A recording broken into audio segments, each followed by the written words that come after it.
বিস্ময়ের উদ্রেক করে, কারণ চারদিকে প্রস্তুতিটি এমন ছিল যে এর বাইরে কিছু ঘটার কথা ছিল জনগণের আশার অতীত। প্রিয় দর্শক, আমরা যদি ওই ৭ই মার্চের ভাষণটির দৃশ্যাবলীর দিকে একবার তাকাই, তাহলে দেখব শেখ মুজিব যখন মঞ্চে উঠেছেন তখন চারদিক থেকে স্লোগান উঠছে, বীর বাঙালি অস্ত্র ধরো, বাংলাদেশ স্বাধীন করো। বক্তৃতারত শেখ মুজিবের সামনেই পূবালী বাতাসে উড়েছে স্বাধীন বাংলাদেশের পতাকা। যদি পেছনে তাকাই তাহলেও দেখতে পাব সেখানেও উঠছে স্বাধীন বাংলাদেশের পতাকা। মঞ্চটির পেছনে রয়েছে বিশাল বাংলাদেশের পতাকা। আপনারা দর্শক সারির দিকে তাকালে দেখবেন যত ফেস্টুন ও ব্যানার আছে তার বেশিরভাগেই লেখা আছে, বীর বাঙালি অস্ত্র ধরো, বাংলাদেশ স্বাধীন করো। পহেলা মার্চ স্বতঃস্ফূর্ত ক্রোধান্বিত জনতা যখন পূর্বানী হোটেলে যায় তখনও তাদের মুখে স্লোগান ছিল, ইয়াহিয়ার মুখে লাথি মারো, বাংলাদেশ স্বাধীন করো। সব কথার শেষ কথা বাংলাদেশের স্বাধীনতা। সেদিন সমগ্র দেশের আবেগমথিত জনগণের সামষ্টিক ভাব প্রকাশিত হয়ে ওঠে উপস্থিত জনতার মধ্যে। তারই একটি বর্ণনা ফুটে ওঠে ব্যারিস্টার আমিরুল ইসলামের বক্তব্যে।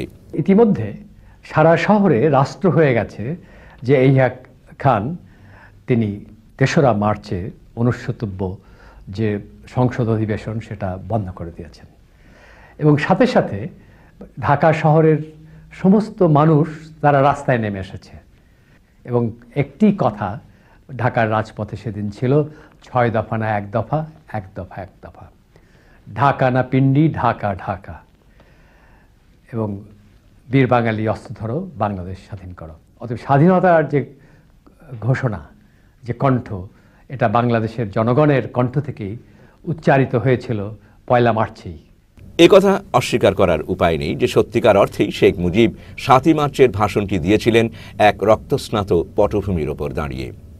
তৎকালীন সরকারি বিজ্ঞপ্তি অনুযায়ী পহেলা মার্চ থেকে ৬ই মার্চ পর্যন্ত সারা পূর্ব পাকিস্তানে মারা যায় ১৭২ জন এবং আহত হয় ৩৫৮ জন। বাস্তবে হতাহতের সংখ্যা ছিল আরও অনেক বেশি। রক্তাপ্লুত এইসব লাশের আহ্বান উপেক্ষা করে ৭ই মার্চ সভামঞ্চে উপস্থিত আপামর জনতার আকাঙ্ক্ষাকে জলাঞ্জলি দিয়ে স্বাধীনতার ঘোষণা না দিয়েই শেখ মুজিব তাঁর ভাষণটি সমাপ্ত করেন। অন্যদিকে পাকিস্তানি কুচক্রী শাসক গোষ্ঠী এই সুযোগটিকেই কাজে লাগানোর জন্য আপ্রাণ সচেষ্ট হয়ে উঠল। আজ ইতিহাসের সাক্ষ্য এই যে ৭ই মার্চ থেকে ২৫শে মার্চ এই ১৮টি দিন ছিল বাংলাদেশের ভাগ্যাকাশে অতীব গুরুত্বপূর্ণ সময়। অহিংস রাজনীতি হিংস্র আকার ধারণ করতে থাকল। স্থানে স্থানে আন্দোলন আক্রমণাত্মক রূপ ধারণ করল। জয়দেবপুরে ১০ জন, রাজশাহীতে ৩৫ জন, চট্টগ্রামেই ২৩শে মার্চ ৪,০০০-এরও বেশি লোকসহ ২৫শে মার্চের আগেই মোট ৫,০০০ জনেরও বেশি মৃত্যু ঘটল বিভিন্ন স্থানে। উত্তাল জনতা রুদ্র রোষে ফেটে পড়ল। আর এসব হত্যা, মৃত্যু ও রক্তপাতকে উপেক্ষা করে শেখ মুজিব আলোচনায় বসতে রাজি হলেন সামরিক শাসকদের সাথে। ১৫ই মার্চ ইয়াহিয়া ঢাকায় আসেন তার সেই নতুন পরিকল্পনা নিয়ে। ১৬ই মার্চ ইয়াহিয়া মুজিব বৈঠক শুরু হয় সকাল ১১টায়। কিন্তু তাজউদ্দিন ও তার সমর্থকরা জেনারেল ইয়াহিয়ার সঙ্গে কোনো প্রকার আলোচনায় বসতে রাজি ছিলেন না। তারা কোনো আপোষ নয় নীতির পক্ষে ছিলেন। কিন্তু ফারল্যান্ডের সঙ্গে রুদ্ধদ্বার গোপন বৈঠকের পর শেখ মুজিব আপোষের পথে চলা অব্যাহত রাখারই সিদ্ধান্তে অটল থাকেন। প্রথম দিন আলোচনাতেই শেখ মুজিব ও ইয়াহিয়া একটি আপোষ সমঝোতাতে পৌঁছে যান। দীর্ঘ ২.৫ ঘণ্টা ব্যাপী উক্ত আলোচনায় আগামী ৩ মাসের মধ্যে কার্যকর হবে এমন একটি সমঝোতাপত্র তৈরি হয়। সমঝোতাপত্রের শর্তগুলো ছিল এমন: সামরিক শাসনের প্রত্যাহার এবং প্রেসিডেন্টের ঘোষণা বলে বেসামরিক সরকারের কাছে ক্ষমতা হস্তান্তর। বাংলাদেশ অর্থাৎ পূর্ব পাকিস্তান ও পশ্চিম পাকিস্তানের বিভিন্ন প্রদেশে নির্বাচিত প্রতিনিধিদের হাতে ক্ষমতা হস্তান্তর।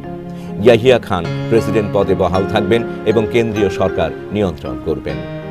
প্রথমে পূর্ব ও পশ্চিম পাকিস্তানের জাতীয় পরিষদ সদস্যরা পৃথক পৃথক অধিবেশনে মিলিত হবেন এবং তারপর দুই প্রদেশের সদস্যদের যৌথ অধিবেশনে পাকিস্তানের শাসনতন্ত্র চূড়ান্ত করা হবে।